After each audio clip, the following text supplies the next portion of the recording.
Good morning, and thank you very much for joining us. I am Yori Folani. My guest this morning is Mr. Dennis Amakre, MON. Mr. Dennis Amakre is a security consultant and a former assistant director of the DSS. Thank you very much for coming on, as always, Dennis. Thank you. Yeah, but I suppose by now you're beginning to get the idea is that whenever there's some sort of a security heartbreak, you now reach for the phone.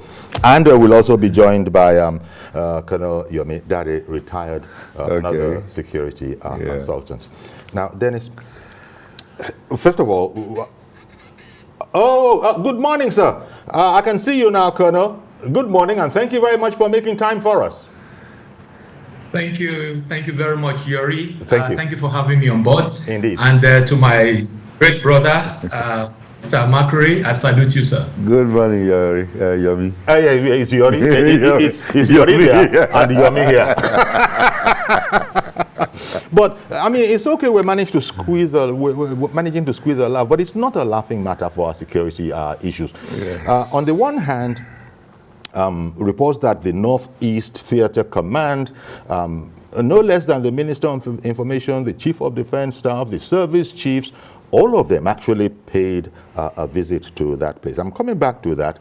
Then the Abia this morning, about 3 a.m., they did a virtual reprise of the Imo Owerri kind of a show. It seems to me that there are challenges. We have serious security challenges. And let me start with the ministerial delegation to the Northeast Theater Command. Yes. That was a morale booster, was it? Definitely, because you see, when fighting soldiers see their commanders, especially the brass, who come over there, visit them, talk with them, maybe eat lunch with them, you know, their morale is sky high, and they have to go ahead and do their job. To boost the morale of soldiers, I think basically is what a leader or a commander's job is. It's not the money you give them or whatever, but when they see that there is somebody right behind them, urging them on, I think that morale is what propels soldiers to do what they have to do. Okay. Colonel, seeing as you're a soldier yourself, I'm taking that from once a soldier, always a soldier. Colonel, that visit, that morale boost, how important was it? How significant was it to the troops on ground? Well, my brother Dennis has laid it down, and I align with his views on that, because, like he said, it's a morale booster, and then it's one of the traditions in the military. Okay. So to visit the troops on the front line, to boost their morale, to encourage them, probably have meals with them, and then give them pep talks, encourage them. That is it, and telling them that they are not alone, that they are here with them, and then the nation, the president has sent them, you know, to say to them that they are doing a good job. Okay. That's it. Okay, because as you say, one does see that from world leaders, you know, all over the place, wherever there are, you know, citizens of their country as soldiers in even in a different land. Now and again, such leaders will pay, if they can, surprise visits, if not, a sort of a regular visit to their troops to sort of identify with them, right? Yes. Colonel? I think yes, please. Oh, okay. I said we see I didn't get your last. Oh, okay. But yes. I've said that very much as you say, very much as you've just explained. One recalls that you see world leaders, you know, doing the same wherever their soldiers of their country are, you know, what is the word now? Assigned, or you know, like when you send soldiers out somewhere. Sometimes we've seen it with the American president. I remember with Barack Obama, even with Donald Trump. They do it from time to time, and apparently that's very, very significant. In is it that morale is everything, and if the soldiers feel appreciated, identified with, they then go ahead and, as it were, achieve the almost unachievable. Absolutely. Okay, that's fine then. Now let me come over again to Dennis, because the two aspects to the security issues that we're looking at, that there's very little much more that can be added, because we got the heart of the matter. We just now you would imagine and hope that it translates into the soldiers doing what they've always been known to be able to do best. Yeah. Now come to the assault this morning on the another police station got hit, this time in Abia. In Abia State. Look, what does this say to you, Dennis? I mean, we're still coming out of, the police are still investigating what happened in Imo. Abia goes on. I had the Minister of Information was here yesterday, and he said, activities that are leading towards lawlessness will simply not be tolerated. Not everybody seems to be listening, and in any case, people seem to be thinking that we can do what we want, because it's the beginning of a pattern that is very, very worrying. Yeah, we missed the point at the NSAS demonstration, because when the NSAS thing stopped, or when it started, I think the presidency was actually listening, and there were some demands that were made. Yes. And those demands were agreed to. And of course, we have this interjection of TAOs that came in and then, of course, disrupted the whole thing. But let's not lose focus on the point that the NSAS itself, not the miscreants that came to stop it, but the NSAS itself has laid down certain issues that need to be addressed. Those issues were not addressed. And of course, when it happened, two things were very apparent. One, the public discovered when the police people withdrew from the streets, the public realized that they cannot do without the police. And then, of course, on the second one, the police also realized that they have a trust deficit where a lot of people don't like them. I think at that point, that is the point where I think a handshake should have come across from both sides to solve the problem. But we missed that point. That opportunity got lost. And then, it continued like that. The police came back to the streets with the problem still hanging in there. And then, of course, the tribunals are still on, with people still having their heart in them.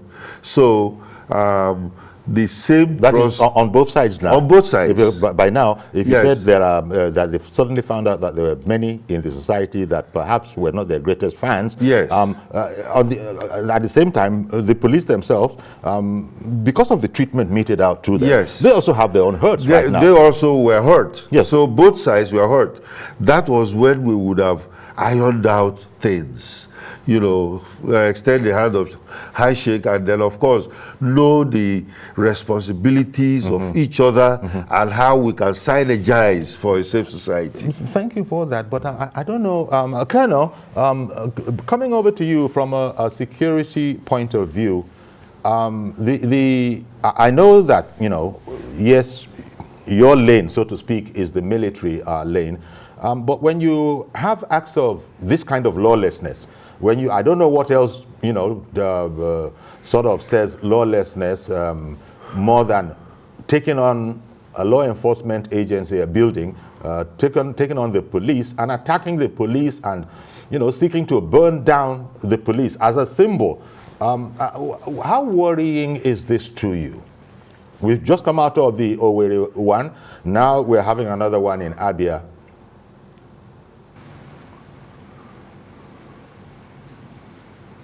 Yeah, thank you very much, Yuri. I think this is a very sad development security-wise in this country. As far as I'm concerned, I think the government needs to step up its action definitely there is a ploy to create chaos in the country. Definitely there is, this is an organized sort of criminal act. And I want to state that those responsible for this must not be allowed to get away with it. Because why go to attack correctional centers and police stations and setting criminals free? I mean, it is indeed a ploy to create chaos in the land. And this must not be allowed to go on this way. It is a very, very sad development indeed. Okay. And I must commend the efforts of the Nigerian police for standing up to them and foiling this latest move by these devilish miscreants. Yeah, the police were able to repel some of those assailants. Yes. But just as the colonel was saying, the police is doing a great job. But after Abia, now this has gone on happened. People might say being bloody civilians, cheaply. Maybe there's a lot more to it than that. Wouldn't one have expected that the police now haven't seen this kind of a thing that we haven't seen before or haven't seen commonly, burning down of a police station, that is the Ogbede incident, will then send messages all around. There will be a different kind of security from the one that I've obtained there. But it doesn't seem to be so if it wasn't overrun.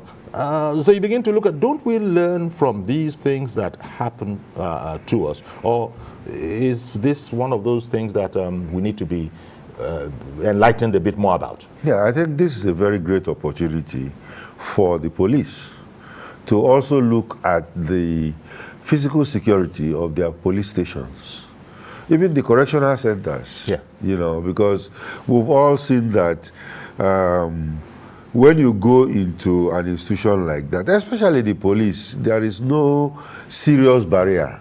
Okay. Or you know, as compared to if you are going into a military installation, they are two different things. Because just like a hotel, a police station accept anybody. Yeah. Maybe you're coming to make a report or something like that.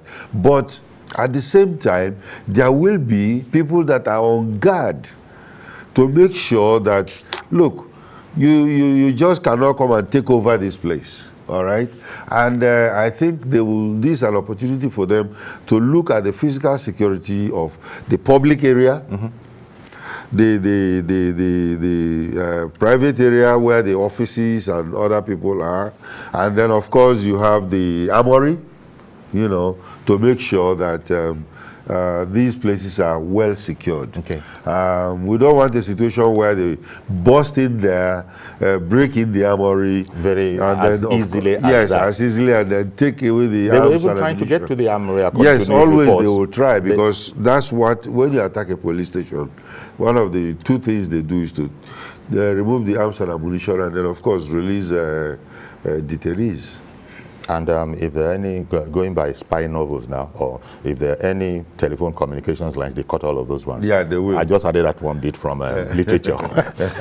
Okay, stay with us, please. We'll be right back. Welcome back. I still have Dennis Amakri in studio and Colonel Yomi Dari, retired remotely as a remote guest. Thank you very much, Colonel Dari. Now, it was Colonel Dari, when he was speaking, was saying that, look, these people and their sponsors, that he added, and their sponsors said to me, aha, this whole matter, because it does, you know, it does seem probable that these are not just any old gang of people. Apparently, they are enabled. What would be your thought on that? Because nowadays, government seems to be looking at these sponsors or the people behind somebody. You know that financial crimes people, they've been picking up people that they suspect. But let's stay with, can these attacks, were they coordinated? And does it mean that there are sponsors, definitely sponsored, looking to create a sort of a season of anarchy, as Colonel Dari said? Definitely. Definitely. I think there are sponsors, there are people behind it who are pushing them on to make sure that, you know, they create that fear in people. And that's why we say they're all terrorists, you know, because what they are doing is creating terror among the citizenry, you know. And of course, I'm very happy about this pursuing the financial terrorists that we have, you know, especially those financing Boko Haram and all the rest, the bandits and all the rest. So that's a very, very positive area. But they haven't actually found out those that are sponsoring Boko Haram. I think no, they have. I think right now what they're saying arrested. is, I think they're calling them suspects. They will be suspects, yes. Of course. They're calling them suspects. And a lot of people have been arrested. A lot of people will be taken to court very soon. Okay. You know, and of course, so we are jailed in Dubai. Indeed, okay. Indeed. So, we've had that. So at least we're seeing a face now. It was not just like Boko Haram was just doing whatever they want to do. Cano, back to you, because you brought up the point of you know, sponsorship of all these kind of people. What is the role of intelligence in all of this? Since nobody is going to be walking around with an ID card of sponsor of terrorism, whereupon you can say, aha, now we can identify you. It doesn't work like that. How do we actually, one, get to these people, and then two, be able to secure a conviction, since I imagine it's still going to be submitted to the processes of the law?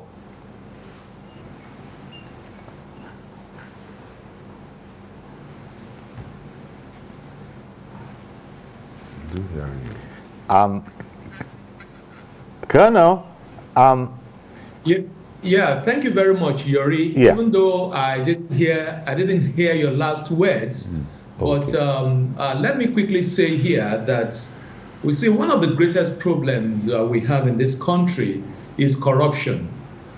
Corruption in the sense that when people belong to a particular class, they seem to get away with their criminal acts, and then you find government agencies going after people who are just peripheral or minor criminals, whereas the main criminals are the corrupt people, the corrupt government officials, the corrupt politicians. Yeah, they know where they are. Let them go after them. You know, until we achieve that, there cannot be sanity in the society.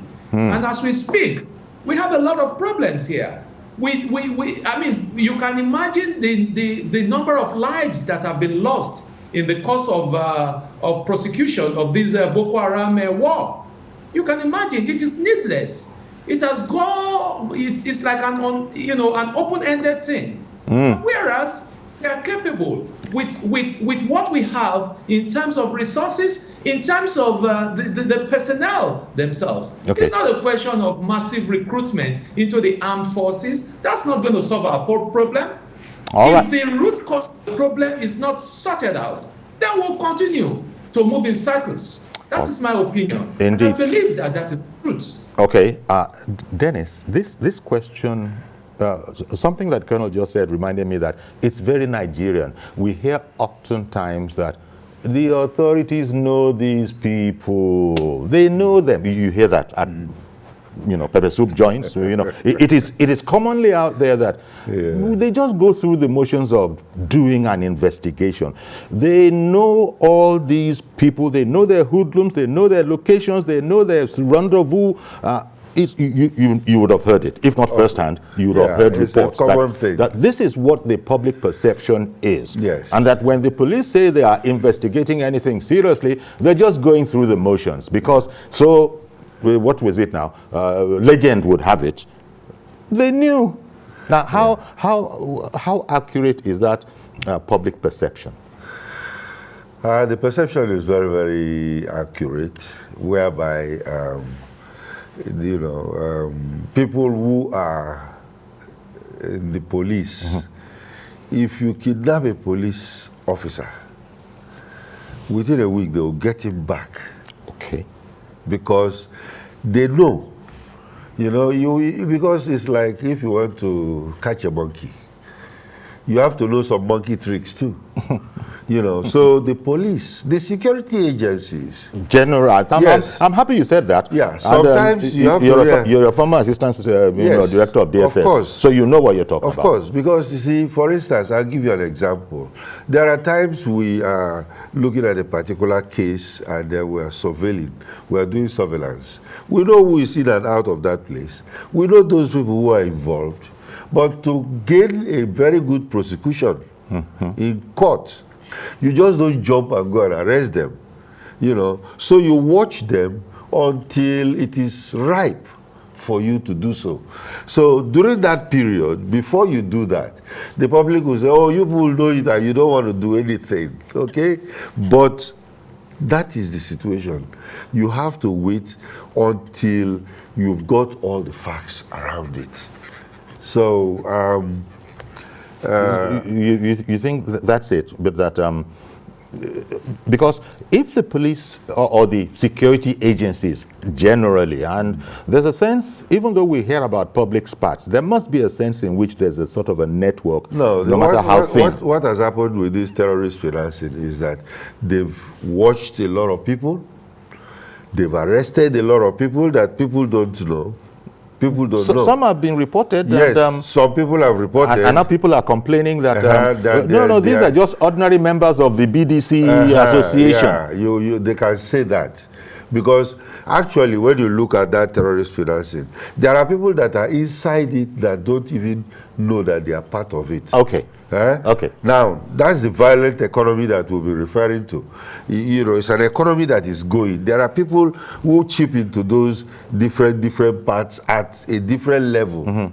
Okay? And we know those ones that are actually taking the money, buying arms for Boko Haram, or those who are, you know, they are far behind, just pushing the money in third parties, you know. And a lot of people have been arrested.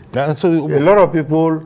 right now, what they are doing now is that they are wrapping it up so that they can prosecute them effectively. Effectively, okay. Of course. Otherwise, and that's why I told you that I'm very happy that they've started this, and I believe the DSS, the Financial Intelligence Unit, and the NIA are going to do a very good job in getting this. Marzio Korafo, good morning, sir.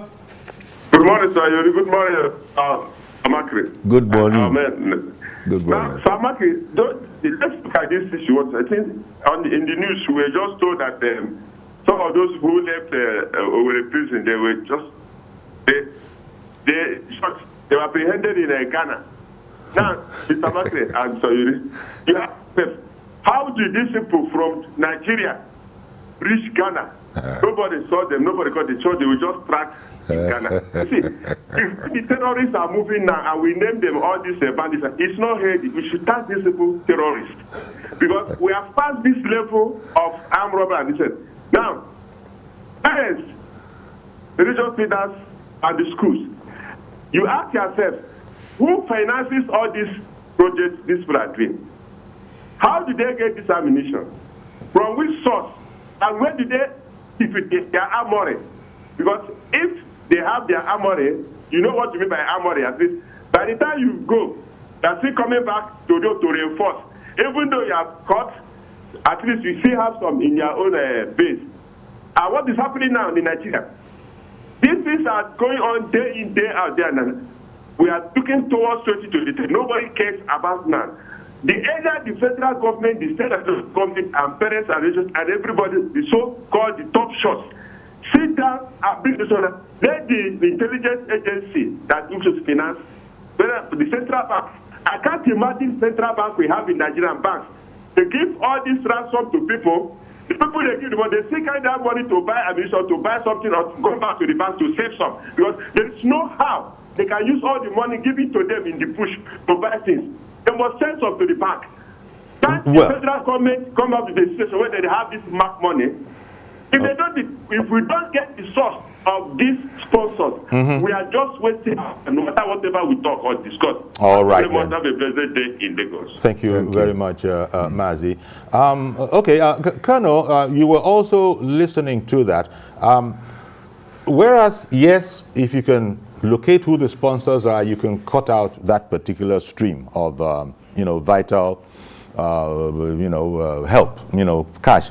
But then commentators are saying that they are not quite sure if this is going to be as effective, that is to say, going after people that government has been watching, such as Dennis Amakri has been telling us, because those terrorists, it is thought, don't operate within the banking sector. In fact, they operate outside of the banking sector.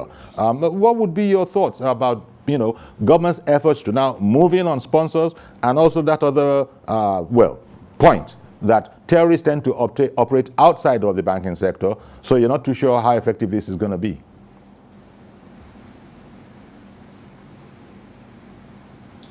Cano?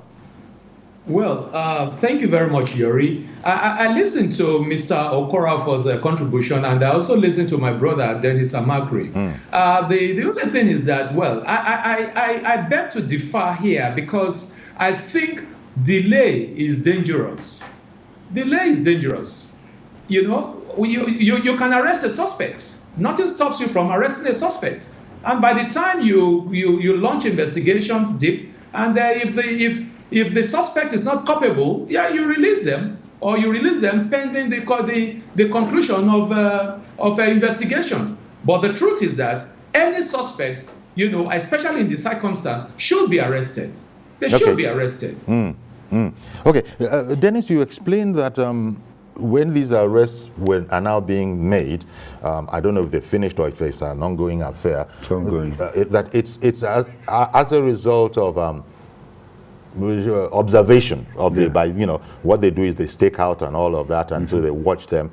How well equipped are we for this kind of surveillance and intelligence work? Are you happy at the point we're at for those kind of operations, so that they will have the wherewithal to actually take before a judge? Yes, I am very happy with it. And like I said, the National Financial Intelligence Unit and the DSS and the NIA are well equipped to do it, and they are doing it already.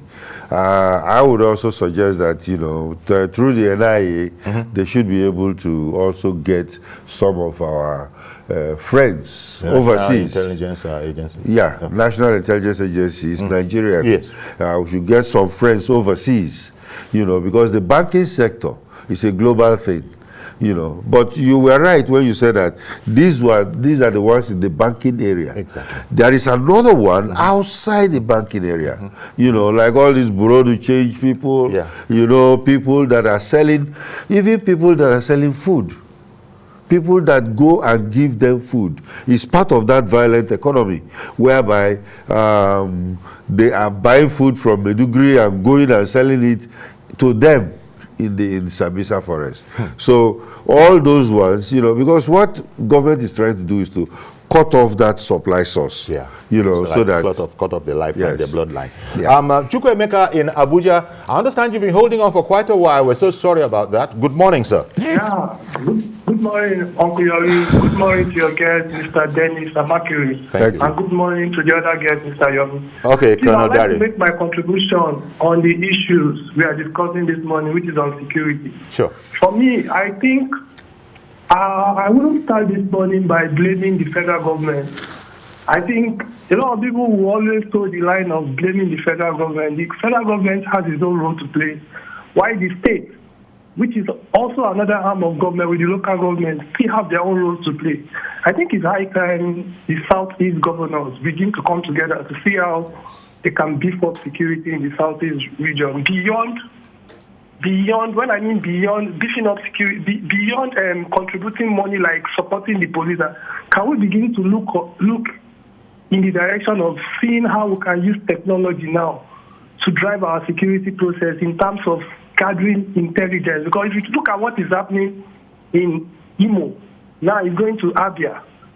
I heard it has even gone to Anambra, but it was repelled. This should be an eye-opener for the Southeast governor. They should come together. If it will even take them mounting CCTV in strategic areas, you understand, where you know that you have a lot of people and most of splash points within it. If you can mount CCTV cameras to gather information. Then do more when it comes to intelligence gathering. Then see how you can also equip the police personnel in terms of maybe vehicle, armory, and every other thing. Because Uncle Yorimi, I'm worried though. Going by one, and all these things, I can tell you, all these things is tailored towards 2023.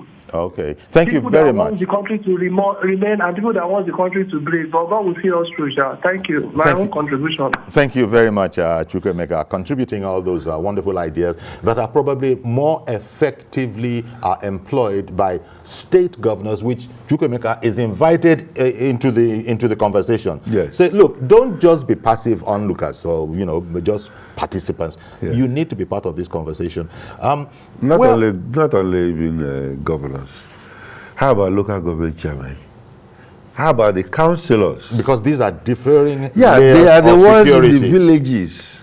They are the ones in the villages. And when it comes to intelligence, they are probably more effective. In fact, these people that are perpetrating these things come from their homes. So we should not look at it as a federal government thing. We've said it so many times. All these local government people, the governor should partake seriously. And the traditional rulers. Traditional rulers. Because these are other institutions as well. Exactly. Traditional rulers. Because it does look up. Cano, would you like to... Okay, Ada. Good morning, Ada. Hello. Good morning, Ada. Mr. Yori. Thank you for calling in. And your other guests. Sure. Good morning. Honestly, this idea of continuously attacking the police and its facilities is becoming worrisome, especially in the southeast. Yeah. It should go beyond condemnation. It has become a recurring decimal that means it's more than meets the eyes. The federal government should do something about this, and the southeastern government as well. I think the National Assembly have a part to play. If there's anything they can do to facilitate the having state police, they can also complement the federal police and the regional outreach. It will also help. Our borders, what of our borders? So for us, I couldn't believe my ears when I heard that some of the suspected people who ran the inmates escaped from the prison, that they are now in Ghana. What kind of a country is this? I thought they would have been on their watch list, they should have displayed all the photographs of those people who escaped, and then always show it so people will know them. Yes. And then there should be confidence building. And there should be in fact, people can see something and say something. That's another problem. And again, there should be, stringent measures that everybody who outsays them, their house to be demolished. When you go that way, when you go tough, we stop. I don't know. It's as if we are becoming a banana republic. I'm really worried. It's really unfortunate. All the same, let's not do about Nigeria. Indeed. Thank you very much for calling in, Ada. It is worrisome, just as Ada had. In fact, I think Ada has spoken the mind of a lot of citizens. Yes, a lot of citizens that it's worrying because these are the people you run to as an ordinary person. Yes. That's what a police station is all about. In fact, you see, like the minister was saying yesterday. Like Mohammed. Yeah, when you attack the police, actually what you're doing is that you're attacking the sovereignty of the country. Indeed. I agree with him on that. And you find out that no country allows that. No country. You remember there was a black guy that was killed in America, in Minneapolis, where during the riot, the protest, some people went and burned down the police station. And what they did was they were very swift in arresting those guys, sending them to court. In fact, maybe yesterday or today they are going to sentence them. Because you don't allow things like that to happen. Okay. Sorry. Good morning, Mr. Yakub. Good morning, Mr. Yakub. Good morning, sir. Good morning, sir. Can you hear me, sir? Yes, we can hear you. And then good morning to your guests in the studio. Thank you. Mr. Shibiori, let me begin by saying that I really share the same opinion with the last caller, which is Ada. It is really, really, really worrisome. You see, to me, personally, this is my own view. We are talking about intelligence gathering here. And then one thing is sure, we don't have enough personnel in terms of police, in terms of army and other security apparatus. So in that case, Nigerian citizens should be our own security intelligence. Because as your guest said earlier, These people are gathered in a village. Some people are still living in that village. They are not among of them to carry out this attack. Those people that know them, what are they afraid of in terms of leak that secret to the security agencies? That some people are planning evil here.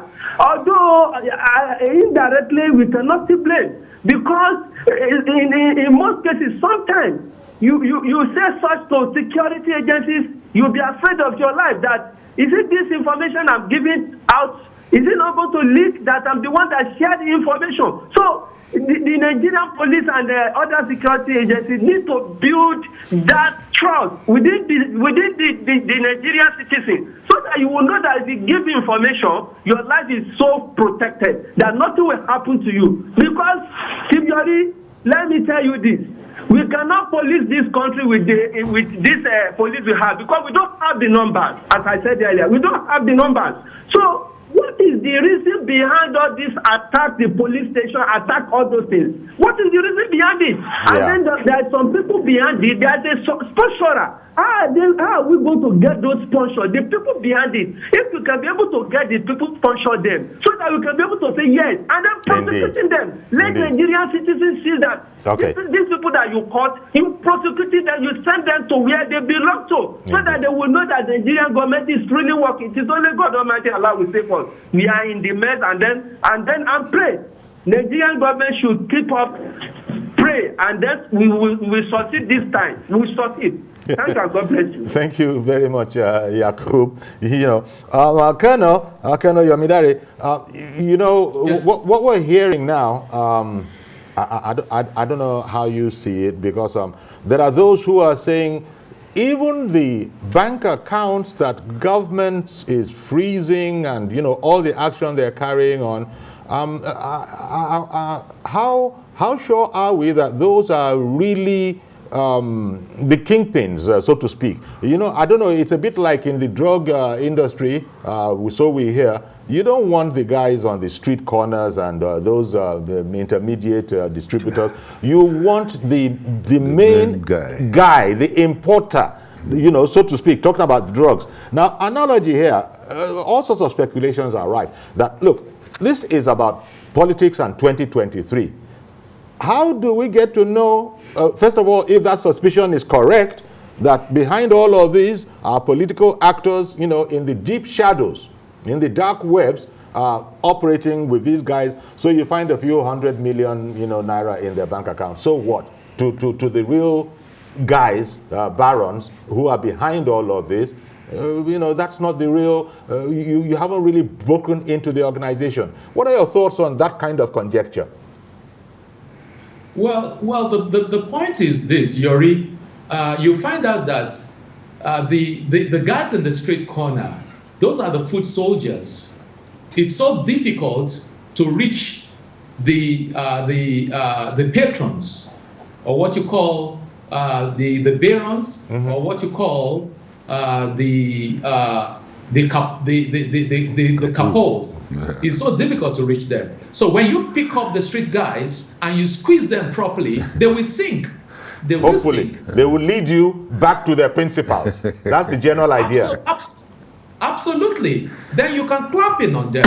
And like I said, this fight has to be, a transparent one. This fight has to be a committed one. This fight has to be a genuine one for the love of this country. Because, I'm happy you said that. I'm happy you said that, Colonel. It has to be a genuine one. And I think certainly we speak about corruption within the system. Now, this fight is going to have to go on, as you are saying, in the midst of corruption all around it. This would appear to make it doubly difficult. Okay. In the meantime, let me take Mr. Momo in Surulere. Good morning. In Maryland, I beg your pardon. Good morning, Mr. Momo in Maryland. Good morning, Opuyori. Good morning, sir. Good morning to your guest. Thank you for calling in. Mr. Dennis. Mr. Dennis, yes. Good morning to you. And Colonel Dari. My question is to Mr. Dennis. Sure. The DSS man. Retired DSS man. Of DSX for years. if I may be corrected. Yes. So you have an insight of what security really means. Yes. Now, Dennis, if you could remember, that there was a time they said whistleblower.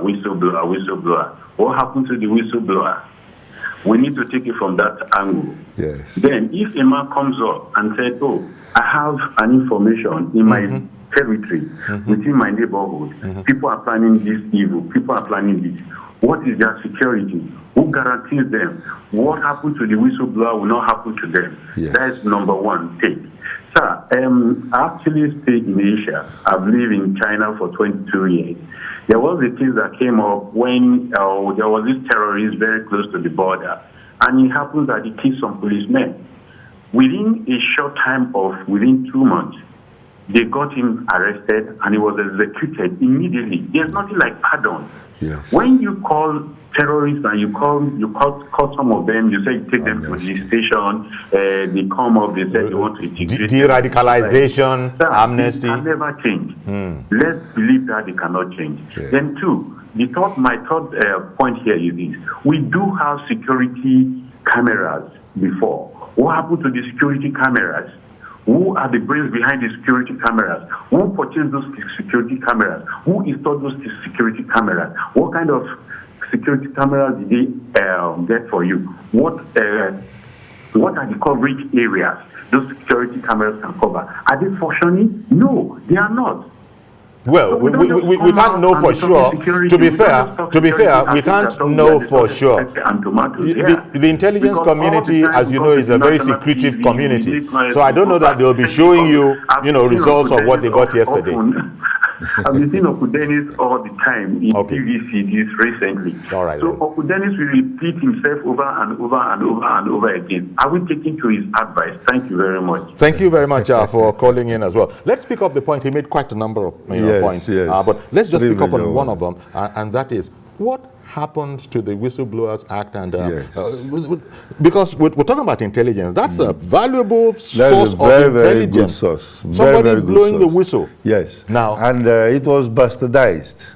It was bastardized because, and that also links itself to corruption. Back to corruption. Because you would have thought people would just come and and then of course it's not well structured.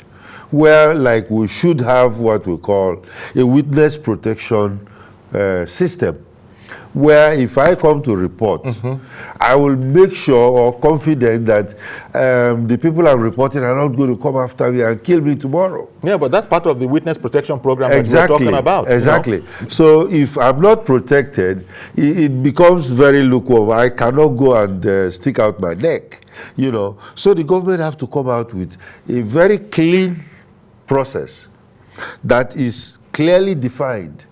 If you come and tell us something, we go and check, and if it is true, we are going to give you 10% or 50% or whatever, then we are going to protect you, and then of course many people will come out. But you say all of these things that you're saying, which a lot of right-thinking people will think of as the norm, you are saying it was bastardized. It was abused. Bastardized. The whole system was abused. People were, in fact, there was, I think I remember of one, that there was argument about whether what he said was true or not, or stuff like that, But these are not supposed to be like that. Okay. Let me not delay Mr. Abdullahi any further. Good morning, sir. Thank you for calling. Good morning. Yes. Go ahead, please. Yeah. Please, hello. I would like to comment on what is going on about the security in the Southeast. Go ahead, please. Yeah. The problem I'm seeing is that the local people, like the councillors, the traditional rulers, there's possibility that people who are supporting these people. You think? So, yes, there's possibility they are getting support, a local support. Just like what Boko Haram was starting in the north, a lot of people they are thinking these people are religion sects, maybe they are good Muslim or like that, they are getting support. And people happen to realize that these people, they are real terrorists. So I think that's what is happening in the Southeast now. I see. There's people who are thinking, okay, these people are genuine, they are calling for Biafra or something similar to that. But the problem is that what they are trying to create is a different issue entirely. Yes. I hear you. Yeah, yes, the intention is just to destroy the whole situation, to destroy it for nothing. Well, thank you very much, Mr. Abdullahi, for calling in I think with that perspective. will know about the local community and their psychological disposition. Because if Boko Haram enters the village, there is a possibility they just cow them. They take taxes from them. Yes. If you don't pay, they kill you. Yes, yes. All right? You know, the other day I was listening, the man was saying that they said, we are not for you.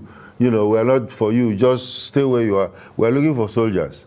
You know, so the government itself has to do a lot on psychological operations. Really? Where you have to tell the people. Government can't afford to be on the back foot to you a bunch of bandits. You cannot. You know, you've got to take back the initiative. Exactly. Who was narrating exactly?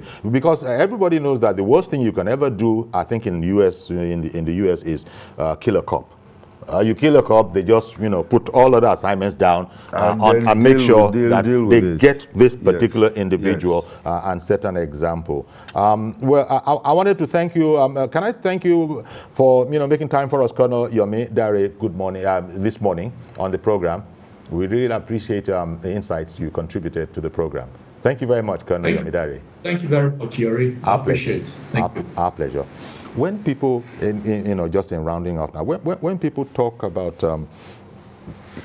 all the ideas that were called in, I think it was, I hope I'm not wrong, I think it was Momo from Maryland who called in on all these ideas. It might have been so, or it might be, no, I think it was Chukwemeka who called in from Abuja, and he had these wide ranges solutions.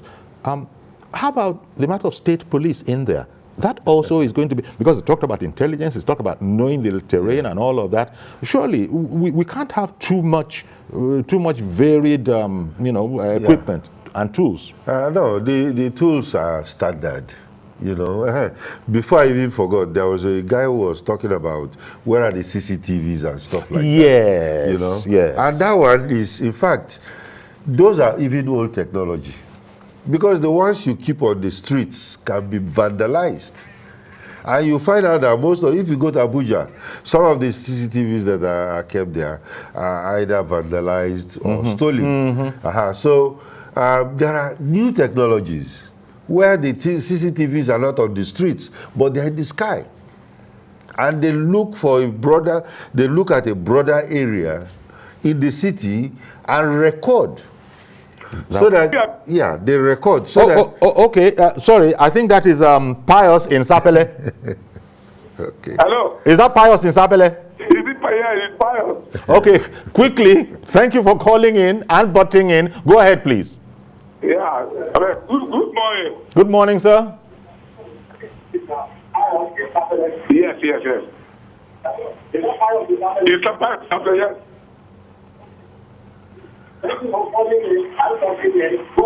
Yeah, that is issue the security issue. Issue the security. No, I'm sorry, Pius. Your line is not working today. You know, so sorry about that. You know, so you were saying that all of this, you say now they're able to employ satellites. They use eye in the sky. Okay. Or they use drones that are up there. Some of them can be there for 3 months. When you say they, it means we are excluded. We are not yet using those kind of things. Well, I know that we bought a Chinese wide-wing drone. Okay. You know, which can stay up there for about 2 months or so. Okay. You know, and those ones are the new CCTVs that you need.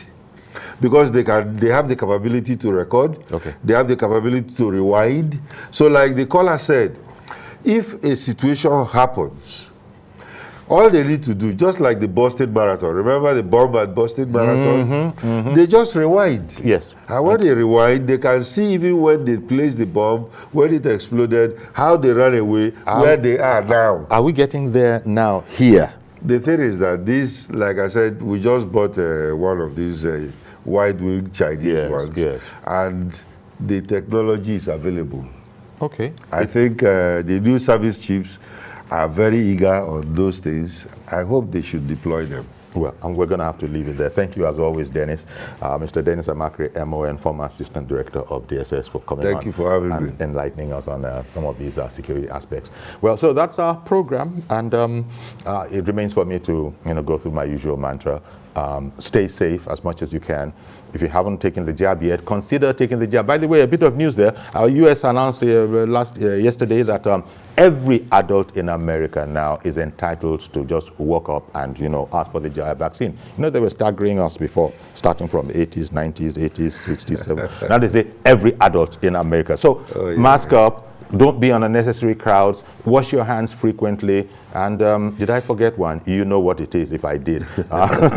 That's our program today. See you tomorrow, God willing. I'm Iyori Fulani. Bye-bye for now.